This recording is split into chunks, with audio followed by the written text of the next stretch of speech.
Ẹ káàbọ̀ sí Mashola Gist TV o, ẹ̀yin olólùfẹ́ Mashola. Ṣé àlàáfíà ni ẹ wà?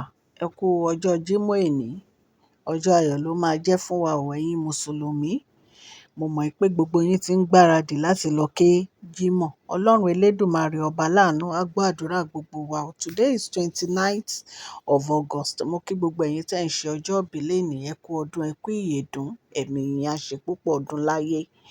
Ní àná, a sọ gist ní orí nǹkan tí ó ṣẹlẹ̀ nínú ààfin. Ṣùgbọ́n àwọn nǹkan tí ó ń ṣẹlẹ̀, kábíyèsí, bàbá wẹ̀rìn ńlá, wọ́n rí gbogbo ẹ̀ pátápátá. Nítorí pé bí a ṣe gbọ́, wọ́n ní wọ́n sọ̀rọ̀ sí àǹtí wa kan, ìkan nínú sisi wa. Wọ́n ní wọ́n sọ fún un wípé gbogbo nǹkan tó ṣe fún ọdún kan láti má jẹ́ kí àwọn rí ọmọ àwọn. Wọ́n ní gbogbo ẹ̀ làwọn ti rí o. Wọ́n ní gbogbo àṣírí ló ti tú sí àwọn lọ́wọ́.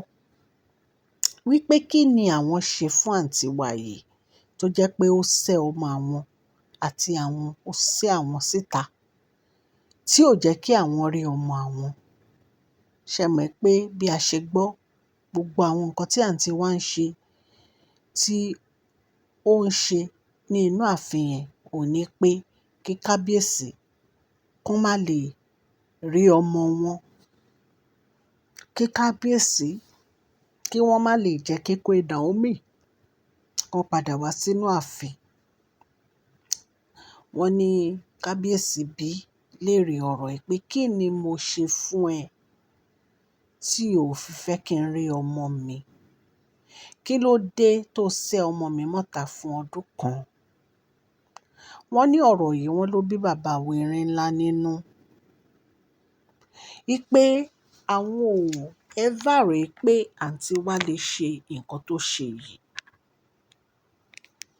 Yorùbá ní gbogbo aláǹgbá ló danú délẹ̀, a mọ̀ èyí tínú ń run.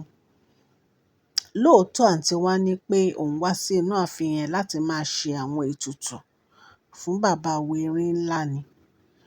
Ṣùgbọ́n kábíyèsí ò mọ̀ pé ètùtù ara àǹtí wa làǹtí wa ń ṣe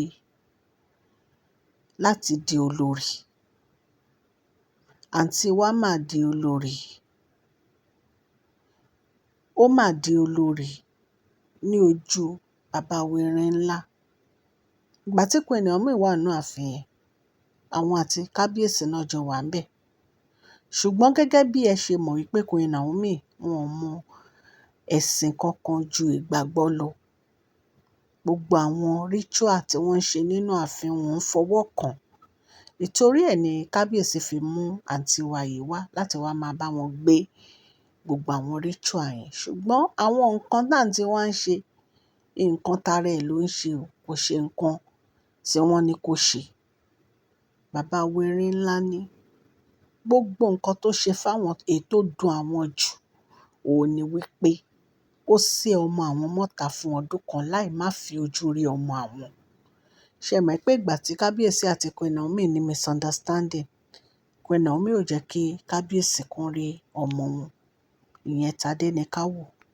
Ìyẹn ni kábíyèsí máa ń sáré kiri, máa wá Queen Naomi lọ sí Ilé Ifẹ̀, tó máa ń sáré kiri everywhere láti bẹ Queen Naomi. Nítorí pé Queen Naomi bínú sí bàbá wẹ̀rìn ńlá. Ṣùgbọ́n ìgbà tí kábíyèsí ń bèèrè ọ̀rọ̀ yẹn lọ́wọ́ àǹtí wa, wọ́n ní àǹtí wa ò rí nǹkan kan sọ.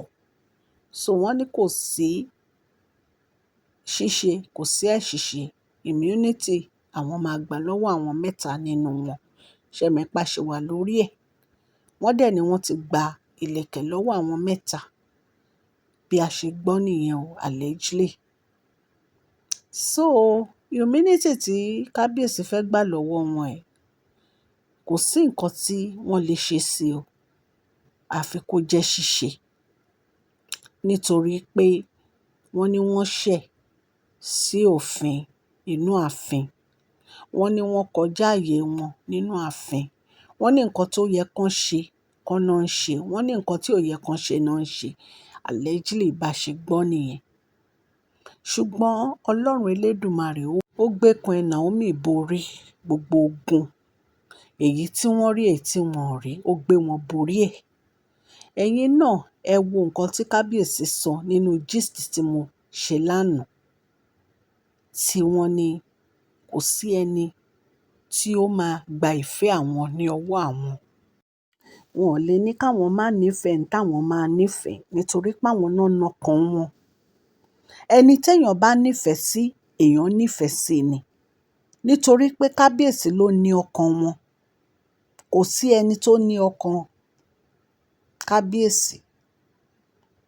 Ìtorí ẹ̀ ni kábíyèsí fi ń fi gbogbo ìfẹ́ yìí náà fi ń han Queen Naomi. Wọ́n dẹ̀ fi ń han Dr. Elizabeth nítorí pé àwọn méjì tí wọ́n fẹ́ bàbá wa dénú, tán nífẹ̀ẹ́ wọn dénú nìyẹn. Tó yẹ pé wọ́n wá sínú ààfin yẹn tí wọn ò bá ti pé kán di olórí wá àbí nítorí owó. So ẹni tó Tán wá sínú béèrè ààfin yẹn nítorí ìfẹ́ question yẹn lọ́wọ́ mi pé ṣé láti lóòótọ́ ni fi kábíyèsí ní Queen ìfọ̀kànbalẹ̀. Naomi àti kábíyèsí marry Láti ní jẹ́ kí Ìkẹjà kábíyèsí ní ní ìfọ̀kànbalẹ̀ High àwọn ni. Court. So gbogbo ọ̀nà Mi ò lè ni dáhùn kábíyèsí náà fi mi mú ò lè wọn dùn. dáhùn Ṣé ẹ mọ̀ pé mo sọ fún yín question lánàá yẹn pé torí mi bàbá ò sí Wẹ̀rẹ̀ ńbẹ̀. ńlá wọ́n dá sí Ìyẹn number project one. tí Number Dr. two Elizabeth òun ni ṣe. wípé Wípé kábíyèsí ò lè wọ́n bá máa wọn hide láti marry change Queen Naomi. standard ti Amẹ́ríkà. Tí kábíyèsí bá fẹ́ fẹ́ Queen Naomi, Wọ́n wọ́n ní máa fẹ́ àwọn wọn. sisi wa gbogbo Tó èèyàn bá fẹ́ ṣe wọ́n ń irú sọ̀rọ̀, wọ́n ní nǹkan kan tiẹ̀ ń sọ ṣé ẹ mọ̀ pé pé wọn ò jà. wọn ò kọ́lé They are fáwọn still òbí òun, wọn ò married. parí ilé àwọn òbí òun, They ilé are àwọn òbí òun ti married. bàjẹ́. Wọn ò jà, wọn ò divorce. So tí kábíyèsí bá tún fẹ́ ṣe marriage míì ẹ̀yin èèyàn lè ṣé ẹ rí pẹ̀lú kò Queen sí nǹkan Naomi, téèyàn lè ṣe láyé tí wọ́n á Ọlọ́run ṣe bá é wà tó jẹ́ pé lẹ́yìn èèyàn. ayé máa gbọ́, ọ̀run máa mọ̀ ni. Kò má Kò ń ṣe sẹ́ni tó pé mà kán lè wá máa mú lọ ṣe é ní ẹnìyẹn. bòńkẹ́lẹ́. Ẹ wo gbogbo So ìtorí ẹ̀ ìwà ni mo fi tí ní tẹ́ àwọn bá gbọ́ sisi wa nǹkan, gbogbo èèyàn. ẹ̀yin gan ẹ gbé yẹ̀wò kó tó Ṣé di pé gbogbo ẹ ẹ̀ ń feel já pé sásán náà kọ́ ni? nǹkan yìí ṣé Gbogbo irọ́ bọ́n ni ṣe àbí òótọ́. sáré tó Ẹ ń gbé mú yẹ̀wò náà. bàtà Queen Naomi, tó ń mú So gbogbo àwọn nǹkan tí Queen kábíyèsí á wá Naomi máa wọ̀ ṣe tó ń lò wedding, sára wọ́n wọn. á máa lọ ṣe é ní Ṣé secret. Ọlọ́run ò Why? dójú ti gbogbo Why wọn? tán fẹ́ máa ṣe marriage secret? Then bàbá Àwọn Wẹ̀rẹ̀ àti ńlá Queen wọ́n Naomi fún wọ́n sì wọn ní wà marry open now. check. So why tán wá tó wá fẹ́ Wọ́n lọ fún wọn sí ní open check pẹ̀lú sùúrù. Wọn ò máa gbọ́, wọn ò máa gbà.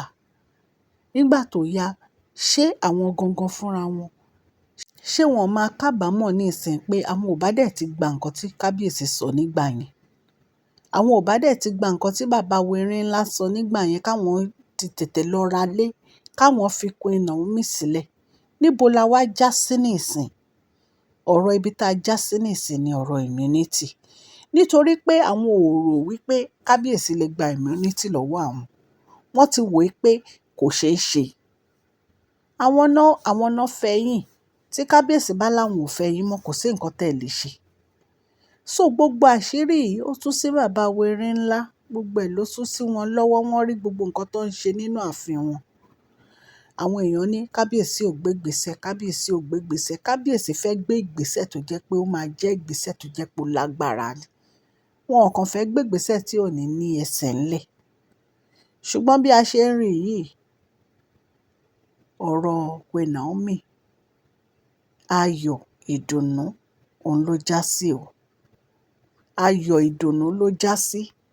So wọ́n ní àwọn elder, wọ́n ní wọ́n sọ wípé àǹtí wa jẹ̀bi o. Wọ́n náà ní àǹtí wa jẹ̀bi gbogbo ẹ̀sùn tí bàbá Wẹ̀rẹ̀ ńlá tán fi kàn. Wọ́n ní kábíyèsí dẹ̀ gba immunity lọ́wọ́ ẹ̀. Ní àǹtí wa tí wọ́n ní pé ọdún kan kò jẹ́ káwọn rí ọmọ wọn. Ẹ̀yin èèyàn lé. Ẹni tí ó bí ọmọ tí ò rí ọmọ ẹ̀ fún ọdún kan, òun ló mọ bó ṣe rí lára ẹ̀. Òun ló mọ bó ṣe rí lára ẹ̀ because kò sí ọkùnrin tó máa ní ọmọ tí ọkàn ẹ̀ ò ní fà sí ọmọ ẹ̀. Ẹ̀yin náà ẹ wo bí kábíyèsí bó ṣe nífẹ̀ẹ́ Tádéníkáwò. Ọmọ yẹn dẹ̀ jọ wọ́n bí ìgbà tó jẹ́ pé wọ́n pọ̀ jáde báyìí lẹ́nu wọn ni. Ìtorí ẹ̀ ni ọ̀rọ̀ yẹn ń dùn bàbá Wẹ̀rẹ̀ ńlá gan-an ni. There was a time tí Queen Naomi wá sí inú ààfin tó jẹ́ pé wọn ò jẹ́ kán wọ inú quarters wọn. Ṣe ni wọ́n lock wọn mọ́ ìta. Àǹtí wa yìí náà ló lọ change kọ́kọ́rọ́ torí later àṣírí tú. Àǹtí wa ló lọ change kọ́kọ́rọ́ ńgbà yẹn. So wọ́n ní kábíyèsí gba immunity ẹ̀ o bí a ṣe gbọ́ allegedly o. Ṣé mọ̀ pé mo máa ń sọ fún yín nǹkan tá a gbọ́ ní àárí o. Alleged dẹ̀ ni wọ́n ń pè nǹkan tá a gbọ́ tá a rí. So àwọn nǹkan tá a gbọ́ nìyẹn ẹ̀yin èèyàn lé. Ọlọ́run Elédùmarè ó gbé Queen Naomi borí gbogbo ogun yìí. Ọlọ́run ò dẹ̀ ní jẹ́ kí ogun kí ó borí wọn àti gbogbo ẹ̀yin tẹ́ ń gbọ́ mi lórílẹ̀‐èdè ayé àtèmi tí mò ń sọ̀rọ̀ yìí. Ogun ò ní borí wa o. Ẹni tó bá lóun fẹ́ dojúkọ wá, Ọlọ́run Elédùmarè á bá wa dojúkọ wọ́n. Ọwọ́ ayé ò ní ká mi, kò ní ká fámílì mi, kò ní ká ẹ̀yin tẹ́ ń gbọ́ mi lórílẹ̀‐èdè ayé ní agbára Ọlọ́run. Mo dúpẹ́ lọ́wọ́ gbogbo etí tó ń gbọ́ mi ò ní ilé lóko àti lẹ́yìn odi. Ọlọ́run Elédùmarè á ṣàánú fún yín. Gbogbo ẹ̀yin subscribers wa lórígun mẹ́rẹ̀ẹ̀rin ayé, a dúpẹ́ ní ọwọ́ yín.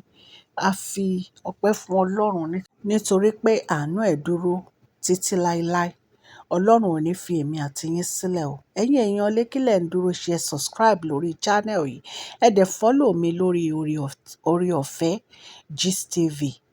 A máa ń sọ̀rọ̀ nípa reality show, a dẹ̀ máa ń sọ̀rọ̀ nípa politics àti gbogbo celebrity gist wa, ibẹ̀ láti mú wá. Ẹ follow mi lórí orí ọ̀fẹ́ Gist TV. Ọlọ́run Elédùmarè á dùn yín nínú. Prize giveaway wa ó ń bọ̀ lọ́nà ní October 15. Èèyàn 5 ni a máa mú. Tá bá ti parí prize giveaway ti October 15 yìí, orí ọ̀fẹ́ Gist TV láti máa ṣe gbogbo àwọn prize give Gist TV tó kù. Ẹ lọ subscribe lórí channel yìí kẹ̀dẹ̀ máa comment. Ibẹ̀ láti máa mú àwọn èèyàn. Ọlọ́run Elédùmarè á bá mi gbàdúrà gbogbo ẹ̀yin subscribers mi o. Mo dúpẹ́ ní ọwọ́ yín. Orúkọ mi ò yípadà, Máṣọ́lá ni orúkọ mi. Yorùbá ni à ń sọ lórí ìkànnì yìí. À ń sọ nítorí pé a fẹ́ gbàgbé àṣà àti èdè wa dẹ̀ tún sọ fún ọ̀pọ̀lọpọ̀ àwọn tí wọn ò gbọ́ Gẹ̀ẹ́sì. Ẹ̀yin èèyàn lé ẹ máa subscribe, ẹ share, ẹ comment, ẹ like lórí channel yìí. Ọlọ́run Elédùmarè á bá mi gbé ọwọ́ yín sókè. Ẹni tọrọ jẹ, ẹni tọrọ mọ. Ẹni ẹlẹ́ni ò ní gbà ṣe yín ṣe o. Please share this video, like and subscribe. God bless you all. Mashola Gist TV. Love you all.